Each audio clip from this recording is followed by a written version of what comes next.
एक बात मैं आपको बताना चाहता हूं, जिस चीज के ऊपर आप विश्वास नहीं करते आपकी लाइफ में वो कभी पूरी नहीं होती।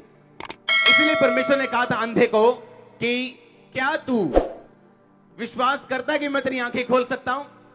उसने कहा हां परमेश्वर, मैं विश्वास करता हूं कि तू ये काम कर सकता है। अपने शब्दों को कंट्रोल में रखो और अपने विश्वास को बढ़ाओ। एक परमेश्वर का दास बाइक पे जा रहा है और अपने बेटे को बोल रहा है कि अगर मैं मर गया तो मेरी सेवकाई संभाल लेना, और उसी रात को उसको अटैक होता है और वो मर जाता है। सेम नाइट प्रभु का दास, सेवा करने वाला। अगर आप बिलीव करते हैं आप जल्दी मर सकते हैं, आप जल्दी मर सकते हैं। अगर आप बिलीव करते हैं बाइबल के ऊपर कि मैं तुम्हें दीर्घ आयु से तृप्त करूंगा और अपने की हुई साल्वेशन को दिखाऊंगा, कोई दुनिया की बीमारी आपको जवानी में लेके नहीं जा सकती। पर आपका बिलीव क्या है?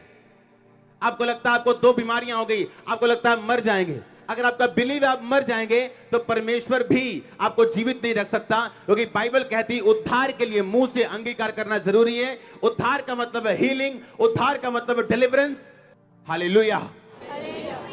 इसका मतलब अगर आपका मुंह का अंगीकार सही नहीं है तो इसका मतलब उद्धार का उल्टा ये है, बीमारियां, गरीबी, श्राप। परमेश्वर ने एक स्ट्रक्चर बना दिया, एक मॉल बना दिया, उसके अंदर आपने घुसना है। अगर चंगाई चाहिए तो उसी दुकान पे जाना है, उसी वर्ड पे जाना है, उसी वचन पे जाना है जो चंगाई के रिलेटेड है कि उसके कोड़े खाने से मैं चंगा हो चुका हूं। अगर वंश बचाना है तो उसी वचन पे जाना जहां लिखा है धर्मी का वंश बचाया जाएगा, और उसे अंगीकार करना है तब तक जब तक आपके बच्चे चर्च में नहीं आते, आपका पति चर्च में नहीं आता, आपकी फैमिली चर्च में नहीं आता। कहता तेरे लिए ये सरप्राइज है। परमेश्वर कहता कि मैं तेरी लाइफ का हर हिस्सा रिपेयर कर दूंगा, हर हिस्से को सी दूंगा। कोई चीज ऐसी नहीं होगी जो कटी और फटी होगी तेरी लाइफ में। आज तू आशीषित है, कल तू बीमार है, गरीब है, ऐसा कभी नहीं होगा।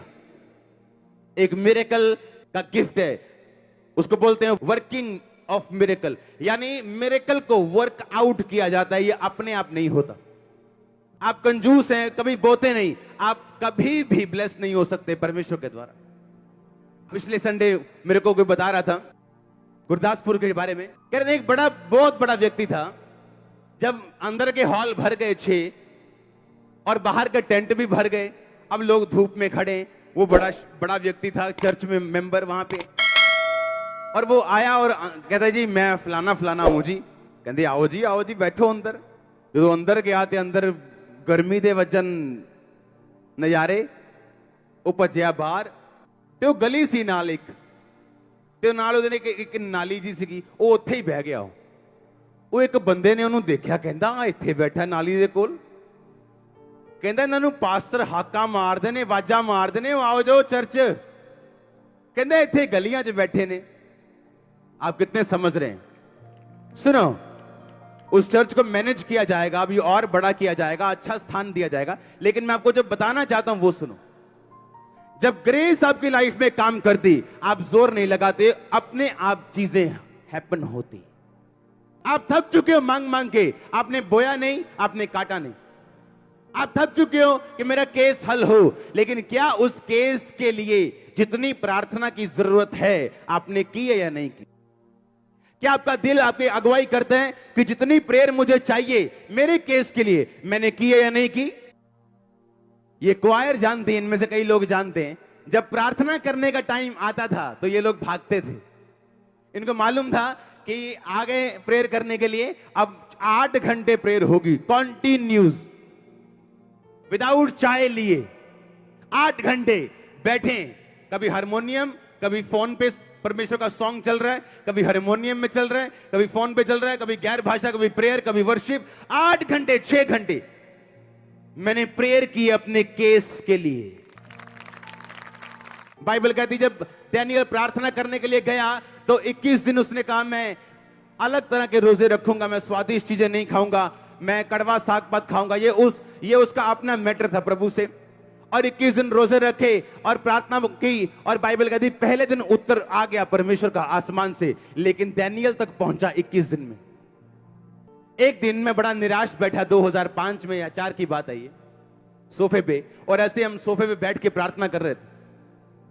और एक दिन एक भविष्यवाणी हुई मेरे लिए, और आत्मा उतरा प्रभु का, और एक सिस्टर ने बोला कि परमेश्वर कहता है कि मेरे बेटे अंकुर मैं तुम्हें चंगा करता हूं।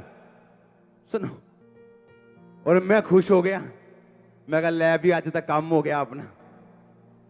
और जब मैं घर गया और जब रिपोर्ट डॉक्टर को चेक कराया तो ये भी ज्यादा है, इतना भी फर्क नहीं था। सुनो, इतना भी फर्क नहीं था। अब मैं बोलूं कि क्या परमेश्वर सच्चा है? क्या प्रोफेसी सच्ची? अगर प्रोफेसी हुई तो पूरी क्यों नहीं हुई? और जब भी मैंने किसी से मिलना, उन्होंने कहा कि खुदा कहता तू हील है। मैंने कहा ये कहने कहाने का काम बंद कब होगा? ये प्रैक्टिकल खुदा कब करेगा? सुनो, जब परमेश्वर एक ब्लेसिंग को रिलीज करता है आपके ऊपर, इसका मतलब ये नहीं वो आपको मिल गई, आपको उसके लिए वर्कआउट करना है, आपको उसके लिए प्रेयर करनी, आपको उसके लिए फाइट करनी, ताकि वो उतर सके प्रैक्टिकली आपकी लाइफ। और तब मैं प्रभु से मांगने लगा कि परमेश्वर मैं चंगा हो चुका हूं, और प्रार्थना और ये 2-2.5 घंटे वाली प्रार्थना नहीं जिसे आप सोच के करके सोचते हो बड़ा बड़ा तीर मार लिया 2 घंटे बैठ के। अगर केस बड़ा हो तो प्रार्थना भी उसी लेवल की चाहिए। जिस टाइप का डेविल है उस टाइप की प्रेयर चाहिए। इसलिए चेले दुष्ट आत्मा को निकाल नहीं सके। प्रभु से पूछा हम उसे क्यों नहीं निकाल सके? यीशु मसीह ने कहा कुछ जातियां बिना प्रार्थना और फास्टिंग के नहीं निकलती। आपके कुछ स्ट्रगल ऐसे हैं, आप पवित्रता में जब बढ़ा लेंगे अपने आप को, वो अपने आप खत्म हो जाएंगे। आप समझा के देख लो, काउंसलिंग करके देख लो, सब कुछ जोर लगा लो एड़ी चोटी का, आपकी लाइफ से वो समस्याएं नहीं जाएंगी। आप एक पाप छोड़ देंगे, वो चली जाएंगे। आप एक गंदी आदत छोड़ देंगे, वो चली जाएंगे। और प्रभु आपको सिखाएगा, जैसे जैसे तू पवित्रताई में बढ़ता जाएगा, वैसे वैसे तेरी लाइफ में इजीनेस और सफलता और सब कुछ आता जाएगा। आप देखो गुरदासपुर में लोग हैरान थे, कहते ये बड़े बड़े लोग हैं, कैसे बैठे हैं? मैंने कहा जहां परमेश्वर है वहां ऐसा होता है कि नहीं होता है? वहां लोग परवाह नहीं करते। जक्कई बाइबल में लिखा बड़ा ऊंचा इंसान था, सरदार था चुंगी लेने वालों। चुंगी लेने वालों का हेड का मतलब है कि एक लेवल था, मेयर जैसा, जैसे शहर में मेयर होता है वैसा लेवल था उसका। और लिखा पेड़ पे चढ़ के परमेश्वर को देखने गया, क्योंकि गिट्ठा था, नाटा था, प्रभु को देख नहीं पा रहा था भीड़ में। पेड़ पे चढ़ गया बिना अपनी इज्जत की परवाह किए, और वहीं परमेश्वर ने उसे छुआ। जहां परमेश्वर की आत्मा असली रूप में मौजूद होगी, उस चर्च में जाना मुश्किल होगा। आपको सुबह सुबह के बार आना पड़ेगा, आपको टाइम देना पड़ेगा, एफर्ट देना। आप बोलोगे मैं इतना एफर्ट करता हूं चर्च आने के लिए, क्योंकि जो अब आप पा रहे हो वो भी ब्लेसिंग है आपके लिए। हालेलुया।